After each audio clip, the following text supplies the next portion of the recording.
안녕하세요. 이번 시간에는 고려의 초창기에 체제를 정비했던 세 왕에 대해서 보도록 하겠습니다. 자, 일단 이걸 보기 전에 고려 이름 한번 보세요. 고려라고 하는 이름 어느 나라하고 좀 비슷하죠? 고구려하고 비슷하죠? 그래서 고려는 고구려를 계승한 국가라는 의미를 가지고 있습니다. 자, 그리고 고려를 보기 전에 요거 하나 알아둬야 되는데요. 고려에 권력 구조 변화가 있어요. 처음에 이 고려를 세웠던 세력 있잖아요. 세력이 어느 세력이었을까요? 신라 말기에 지방에서 세력을 키우던 그 세력, 바로 호족이죠. 이 태조 왕건이 호족 출신이에요. 그래서 처음에는 호족이 권력을 좀 갖고 있다가 이후에 얘네가 계속 이때 과거제가 처음 생기거든요. 과거를 통해서 계속 관직에 나아가요. 근데 이게 가문 대대로 관직에 나아가요. 그것을 우리는 문벌이라고 부릅니다. 얘네가 문벌 세력이 돼요. 그러다가 이후에 무신 세력들이 정변을 일으켜서 무신 세력들이 권력을 잡는 시기가 나오고요. 그리고 나서 몽골의 침입이 있어요. 그래서 이 친원파, 몽골에게 붙은 요 세력들을 중심으로 한 권문세족이 등장을 합니다. 그리고 마지막으로 이 권문세족의 잘못된 점들을 비판을 하면서 성리학을 공부했던 신진사대부가 등장을 하고 이 신진사대부가 조선을 건국하는 세력이 됩니다. 그래서 이렇게 권력이 변화했다는 거 이거 기본적으로 머릿속에 좀 담아놓고 있으시면 되고요. 자, 초반에 어떻게 체제를 정비했는지 보도록 할게요. 일단 태조가 왕건이에요, 왕건. 얘 무슨 출신이라고 했는지 계속 얘기했죠? 무슨 출신? 호족 출신.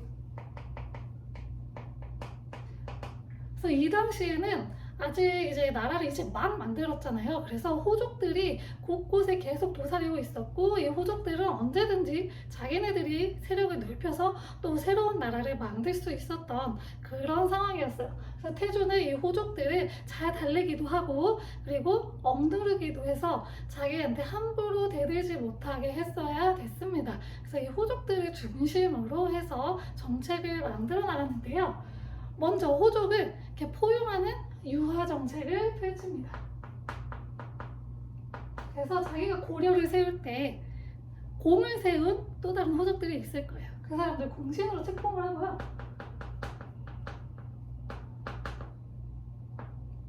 자기가 호족 출신이잖아요. 그 호족들이 진짜 원하는 게 뭔지 자기는 너무나도 잘 알고 있어요. 그래서 그 호족들이 정말로 원했던 거, 성을 지급해 주는 거예요. 사성 정책이라고 하는데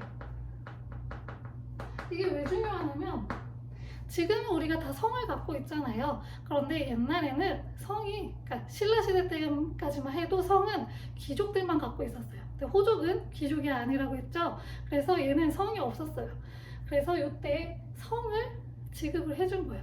성이라는 것은 자기 가문에서 계속 이어져 내려오잖아요. 그래서 굉장히 좀 약간 상위 계층의 프라이드 같은 거였던 거예요. 그래서 자기네들도 성을 되게 갖고 싶어 했어요. 그래서 이때 성을 내려주었고요. 지금 우리 뭐 김혜김 씨하고 원래 귀족이었으니까, 근데 뭐 남영웅 씨, 요런 경원이 씨, 요런 성들 있잖아요. 성 앞에 지역이 붙잖아요. 그래서 이 지역이 이때부터 생긴 거예요. 그래서 그 호족들이 자기가 다스리던 지역 있잖아요. 그 지역에 이름을 붙여서 성을 이제 만든 거죠. 그래서 이때부터 그런 본관이라는 게 시작이 된 거고요. 그리고 또 자기 가족한테는 사실 함부로 하기가 힘들어요. 그래서 이 호족들을 자기 가족으로 만들어야겠다라고 해서 혼인 정책을 시행을 합니다. 그래서 자기하고 호족들의 딸들하고 결혼을 해서 와이프만 28명이라고 했다고 해요. 그래서 딸 아들 합치면 굉장히 많은 수가 나왔겠죠. 굉장히 많은 아들이 있었기 때문에 이 태조가 죽고 나서 아들들 사이에서 왕위 다툼이 치열하게 일어났던 거예요. 그런 단점도 있긴 하지만 아무튼 이런 혼인 정책을 통해서 우리는 한 가족이야. 그러니까 너 함부로 나한테 못하겠지? 그러니까 이런 거예요. 혼인 정책으로 가족으로 만들었고, 또 하나가 왕씨성을 하사했던 거예요. 정말 자기가 아끼는 신하한테는 왕씨성 해서 우리는 진짜 한 가족이야, 같은 성을 가진 한 가족이야 라고 하는 그런 걸 준 거죠. 그러니까 얼마나 충성을 다하겠어요. 이렇게까지 나한테 은혜를 베풀어 주시네, 난 정말 이 왕한테 죽을 때까지 충성을 다할 거야, 이런 마음을 갖겠죠. 이런 정책들에서 유화 정책을 했고요. 근데 너무 당근만 주면 기어 올라요. 그래서 눌러줄 게 필요합니다. 바로 견제 정책인데, 기임제도와 사신당제도가 있습니다. 기임제도는 이 호족들의 아들 한 명, 뭐 아니면 아들을 수도였던 개경으로 데리고 와요. 지난 시간에 수도가 송악이라고 했는데 수도를 개경으로 이름을 바꿔요. 똑같은 지역인데 송악에서 개경으로 이름을 바꾼 거예요. 이 수도였던 개경으로 아들을 데리고 와서 1년 동안 얘를 붙잡아두는, 인질로 붙잡아두는 거예요. 그래서 너 함부로 네 지역에서 반란 일으키면 네 아들 목숨 없는 거야. 인질로 잡아놓고 있는 거예요. 이게 기인제도고, 사신당제도는 사실 옛날에는 무조건 견제라고만 배웠는데, 이게 사실 견제 역할도 있지만 좀 유화 정책의 역할도 같이 갖고 있는 게, 그 지역의 호족들이 그 지역에서 세력을 키우던 그런 사람들이라고 했잖아요. 그래서 그 지역의 세력을 인정을 해줘서 거기를 다스리게 해줘요. 정식 이제 그 사신관이라고 하는 정식 그 명칭을 부여를 해서 거기를 다스리게 하는데, 대신에 그 지역에서 반란이 일어나면 네 책임이야 라고 하는 거예요.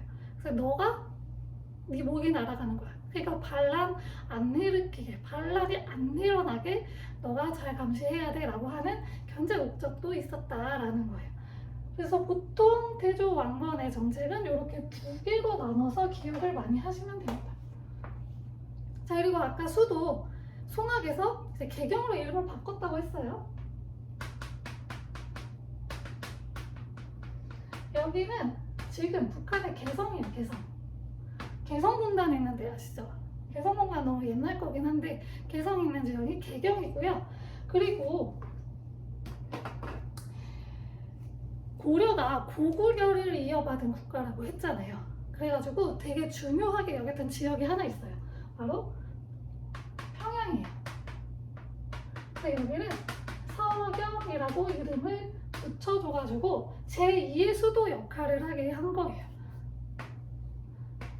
그리고 고려 같은 경우에는 아직까지 영토가, 지금 우리 한반도 있죠, 거기를 다 차지하지도 못했어요. 그 밑에 조금 또 밑으로 내려와서 이제 경계선이 잡혔는데, 고구려는 만주골판을 호령하던 곳이잖아요. 그러니까 우리 고려를 이어받은 나라니까 우리도 거기를 다 차지해야 돼 라고 해서 여기를 북진 정책의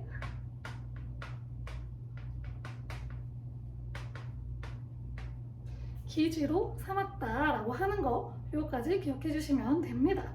자, 그리고 자리가 없는데 이 위에다가 적을게요. 책을 좀 써요.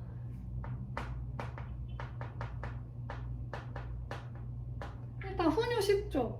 훈유 10조는 가르치는 얘기다라는 소리라서, 그 다음에 이제 왕이 계속 나올 거 아니에요. 자기 후손들이 왕을 계속 할 거잖아요. 그 후손들에게 왕을 할 때는 이렇게 해라, 이걸 좀 중요하게 생각하고 이건 좀 멀리 해라 라고 하는 그런 걸 적은 거고요.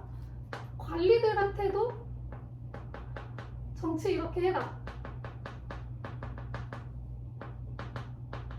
정계, 계백료서 같은 책을 써가지고 정치인들, 관리들한테도 이렇게 해라라고 가르치는 글도 썼다고 합니다.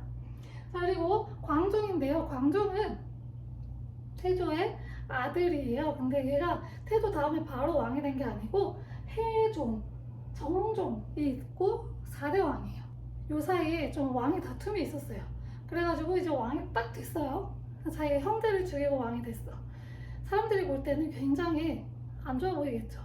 그래서 얘는 자기가 이렇게 할 만한 사람, 정당성을 좀 부여를 해야 돼요. 내가 형제들하고 싸우면서까지 이 자리에 있어야 되는 이유는 내가 왕을 할 만한 제목이기 때문이야. 내가 왕을 했어야 됐기 때문이야. 라고 하는 정당성을 부여해야 돼서 광종 정책의 키워드는 왕권 강화예요. 내가 이렇게 강한 사람이니까 내가 왕이 돼야지. 그래서 왕권 강화 정책을 했고, 그 곳곳에 반대파 세력들이 있을 거 아니에요. 왜냐면 반대파들하고 부딪히고 왕이 된 거기 때문에 그 반대 세력들이 있으니까 이 반대 세력들을 누르기 위해서라도 왕권 강화 정책을 시행을 했어야 했어요. 그래가지고 했던 게 대표적으로 노비 안건법이라는 게 있어요. 이 노비 안건법은 억울하게 노비가 된 사람,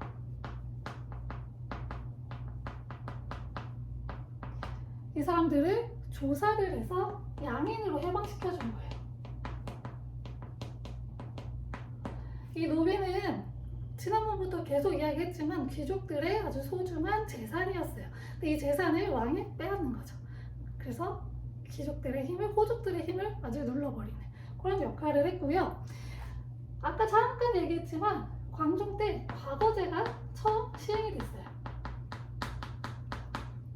우리나라에서 최초로 과거제를 시행했던 왕이고요. 이 과거제는 어디서 갖고 왔냐? 당시 중국에는 5대 10국 시대라고 하는 분열기였어요. 그 중에 한 국가가 바로 후주라고 하는 국가인데, 이 후주에서 쌍기라고 하는 사람이 고려에 들어와서 귀부를 합니다. 나 고려 사람이에요. 앞으로. 그래서 들어와요. 근데 당시에 중국은 이미 과거제를 시행을 하고 있었던 상황이었어요. 그래서 쌍기가 이런 과거제라고 하는 그 정책을 고려에서도 시행을 하면 왕에게 충성하는 신하를 충분히 기를 수 있을 것 같아요 라고 건의를 했겠죠. 그래서 광종이 오케이 하고 받아들여요. 그래서 과거제가 이때부터 시행이 되었다고 합니다. 그래서 왕에게 충성하는 신하, 왜냐면 유교 경전을 가지고 과거제를 시행하는 거기 때문에 계속 이야기하지만 유교는 왕에게 충성하는 신하를 기르는 그런 학문이에요. 그래서 왕에게 자기한테 충성하는 신하를 만들 수가 있었던 거고요. 이 단어 조금 어려울 수 있는데 외왕내제라는 것을 해요. 그래서 이건 바깥외, 밖으로는 우리 왕의 체제고 내부에서는 황제 체제인 거예요. 그래서 연호를 사용하거든요. 광덕, 준풍 같은 연호를 사용을 해요. 근데 이게 왜 그러냐면 바깥으로도 우리 황제국이라고 칭해도 되지만 당시에 중국이 황제국이었어요. 그래서 함부로 황제국이라고 칭하게 되면은 중국하고 아주 큰 유혈 사태가 벌어질 수가 있어요. 그래가지고 우리 외부적으로는 왕이라고 했지만 내부적으로는 황제, 연호까지 사용을 해서 이렇게 왕권을 좀 높이려고 하는 모습들을 보였습니다. 그리고 요거는 잘 안 나올 수 있는데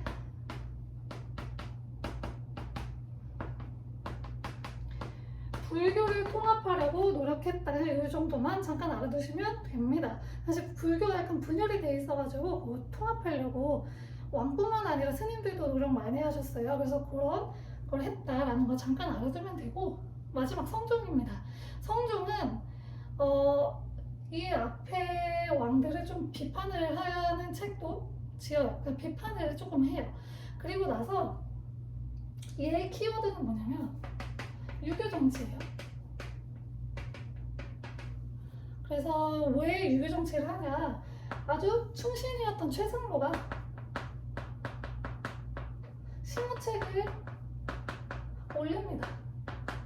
정치 이런 식으로 하시는 게 좋을 것 같아요 라는 게 시무책이거든요. 이 시무책을 올려요. 거기에 유교 중심의 정치를 하시는 게 좋겠습니다. 그래서 불교 행사인 팔관회와 연등회를 축소하는 게 좋겠습니다 라는 것들 얘기하고요. 왜냐면 이 불교 행사가 훈유 10조에서 되게 강조하던 거예요. 팔관회, 연등회 크게 열어라, 그 꼬박꼬박 열어라 라고 했는데 왜 그렇게 하지 말라느냐, 이 팔관회, 연등회 열 때 돈이 어마어마하게 들었대요. 근데 그 돈 다 백성들한테 나오는 거잖아요. 세금을 막강하게 걷었던 거예요. 그리고 국가의 재정도 좀 바닥이 날 수가 있고, 왜냐면 이게 왜 그렇게 크게 했냐면 고려라고 하는 국가의 위상을 보여주기 위해서 크게 했어요. 그래서 외부에 있는 그 국가들도 초청을 해서 사신들이 오게끔 한 거예요. 그래서 우리나라가 이렇게 번성하고 이렇게 큰 국가다라고 하기 위해서 화려하고 크게 열었는데 돈이 너무 많이 드니까 사치를 하게 되니까 하지 말자. 유교에서는 검소하고 사치하지 말고 이런 걸 좀 중요하게 여기거든요. 그래서 불교행사 축소하자 라고 이야기를 했고요. 지방에 12목을 설치를 해서 여기에다가 지방반을 파견합시다. 이런 것들을 주장을 합니다. 그러니까 지방을 제 호족들이 다스리고 있잖아요. 그러다 보니까 지방에서 자기네들끼리 권력을 키워서 언제든지 또 뒤엎을 수 있는 가능성이 있겠죠. 그러니까 중앙에서 직접 왕의 신하를 직접 보내서 다스리자라고 하는 거예요. 이게 더 나라를 안정시킬 수 있다라고 이야기를 했습니다. 자, 그리고 백성들을 위해서 뭐 의창이라든지 상평창 같은 것을 설치를 해서 백성들의 그런 기근 요럴 때 좀 도와주는 역할을 많이 했고요. 정치 체제로 이성육부제를 완성을 시켜요. 이성육부제는 정치 체제 이게 당나라의 삼성육부에서 가지고 온 건데 고려의 실정에 맞게 조정을 해서 이성육부로 바꾼 거예요. 그래서 이성에는 중서문화성하고 상서성이 있고 육부는 상서성 밑에 6개의 부가 있어요. 그래서 얘네가 정치를 하는 기구예요. 지금 우리나라로 따지면 뭐 국방부, 교육부, 뭐 행안부 이런 부서 있잖아요. 이 부서 같은 역할을 하는 거예요. 일을 하는 그런. 그래서 그런 거 이성육부제를 이제 만들었고요. 요거 하나만 알아둬요. 성종 때 거란의 1차 침입이 있었다. 요거까지만. 요거는 그냥 요거 정도만 알아두면 됩니다. 자, 여기까지 이번 시간에는 고려 초반에 이제 체제를 잡았던 세 왕에 대해서 이야기를 해봤습니다. 다음 시간에는 호족 다음에 문벌이었죠. 이 문벌 사회가 요동치고 흔들려요. 자기들끼리 좀 권력 싸움을 하고 이러느라 막 이렇게 막 혼란스러워지는 그런 고려의 모습을 살펴보도록 하겠습니다. 감사합니다.